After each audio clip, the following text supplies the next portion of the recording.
જે વૈદિક અથવા શાસ્ત્રીય પરંપરાઓમાં વિધિ વિધાન પૂજા યજ્ઞ સંસ્કાર આ બધું જ કર્મકાંડ છે.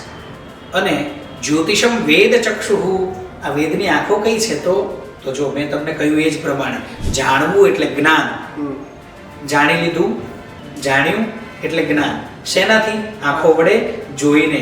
જ્યોતિષમ વેદ ચક્ષુઃ, જાણ્યું કે ભાઈ મારી કુંડળીમાં આ બે ગ્રહો આ સ્થાનની અંદર પડ્યા છે, પણ આ બંને ગ્રહોના ભેગા થવાથી આ ક્રિયાઓ ઘટી રહી છે. કંઈ વાંધો નહીં, તમે થોડો સમય એ વાતને જાણીને તમારી પાસે રાખો, ક્રિયાઓને ઘટવા દો. તમે આવી રીતે શાંત બેઠા હોય ને તો પણ તમને ઉગ્રતા આવે બેઠા બેઠા. તો પછી તમે કદાચ એ નથી માનતા તમે. સારું, તો હવે પછી ત્યાં કર્મકાંડ પ્રવેશે છે.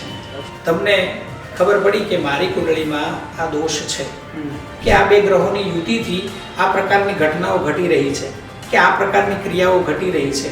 તો એક વખત કોઈ વિદ્વાન વ્યક્તિ પાસે જઈને એનું નિરાકરણ મેળવો, અને એ જે નિરાકરણ આપે છે એ વિધિ પ્રમાણે એક વખત વર્તીને જુઓ, એને અનુભવમાં લો એકવાર, અને પછી તમે એક જગ્યા ઉપર જ્યાં બેઠા છો આગળ એ જ જગ્યા ઉપર જઈને શાંત બેસો.